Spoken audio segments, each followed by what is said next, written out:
Now, a lot of this came to head in 1968. And on April 4th of 1968, Martin Luther King Jr. was assassinated. And in response to that, there were several uprisings around the nation. And this started to intersect. It already was going on, but certainly at this time with a lot of the student protests surrounding the Vietnam War, as well as, a lot of the hippie culture, psychedelic culture, which, the experience of that, maybe it took people out of their ossified, unquestioned notions of reality and politics and happiness and love. That we can't dismiss that cultural moment as maybe contributing to part of the ways that this normalcy, or this kind of bourgeois normalcy that was at the center of American identity, started to be disrupted.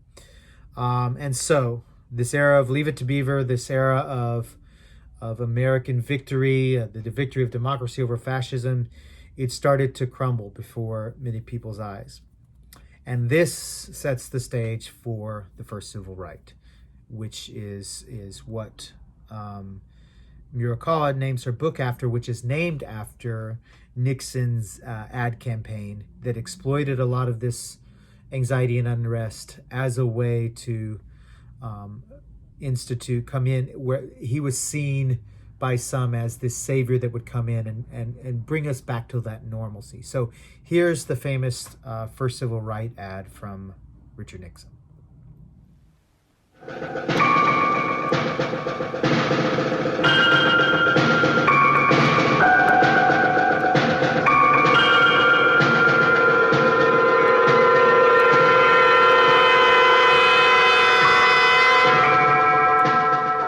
It is time for an honest look at the problem of order in the United States.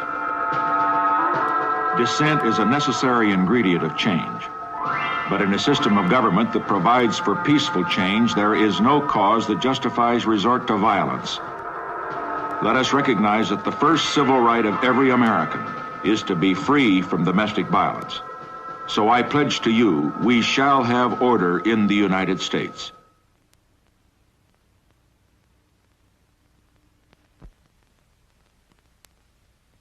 Now, from a media perspective, hopefully all of you immediately make that connection to the idea of Make America Great Again, right? This backward-looking, idealized notion of an America in the past where everyone was safe and secure and our values were in the right place. Of course, these are always bourgeois, white, heteronormative values of the family, of identity, of economy that are always the world in which we try to return to. That really was never there in the first place. So you can see the parallels in terms of the strategies between the way Trump has this weird knack to kind of ossify all of these anxieties of certain populations in this country into a digestible and palatable way. If you're not able to kind of understand the history and all of the things that go into that. So if you're not convinced yet, Nixon said explicitly, so one of his domestic policy chiefs came out recently. John Ehrlichman was the domestic policy chief for Richard Nixon, and he was quoted in an article for Vox. Quote, "You want to know what this was really about? The law and order politics. The Nixon campaign in 1968 and the Nixon White House after that, they had two enemies, the anti-war left and black people. You understand what I'm saying? We knew we couldn't make it illegal to be either against the war or black. But by getting the public to associate the hippies with marijuana and blacks with heroin, and then criminalizing both heavily, we could disrupt those communities. We could arrest their leaders, raid their homes, break up their meetings, and vilify them night after night on the evening news. Did we know we were lying about the drugs? Of course we did." So there is the just explicit, it wasn't, just crazy like a fox bumbling through the dark kind of a way of creating these racial crises, the incarceration crisis, the war on drug. It was a very conscious policy from the get-go. So in June of 1971, Nixon officially declares a war on drugs, identifying drug abuse as, quote, public enemy number one.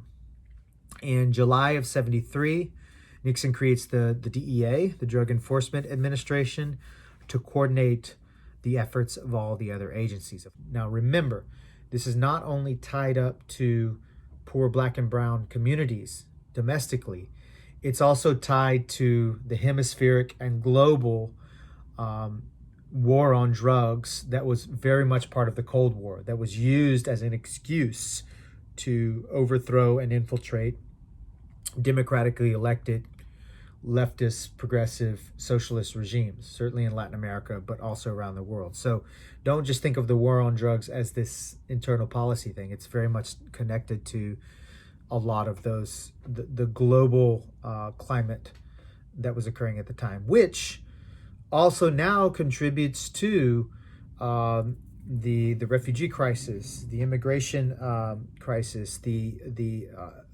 formation of gangs that were from families that had fled the violence created by these wars in Central and Latin America. So it's not just something in the past. I mean, these are part of a way that we can understand the snapshot of the present as well. Nixon marks the beginning of the Law and Order campaign that became a necessary element of all political campaigning.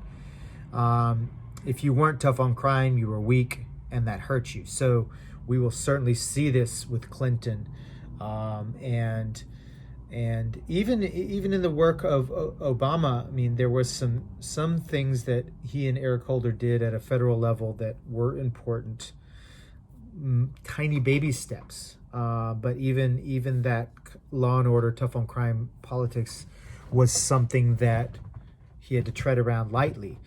You know, maybe at least in the campaign, we'll see what happens in the actual election and then policy after that. There is at every debate in the last year, criminal justice and this has been a central issue. And it seems that most of them are on the side of decriminalizing drugs, of making addiction more of a mental health issue than a crime issue, of bringing the prison population down. So all of them seem to be on board with that in terms of the Democrats at least, and even some conservatives. But that's the campaign. We'll see. So the rhetoric seems to have shifted a little bit, but we'll see what happens in terms of the policy. But tough on crime was most always code for tough on race. And we could also have a discussion of how this shaped our views of poverty as being a character flaw that had to do with laziness and not systemic sustaining of impoverishment and inequality. And then finally in 1968, we looked at Terry v. Ohio, which was the court ruling that paved the way for stop and frisk policies.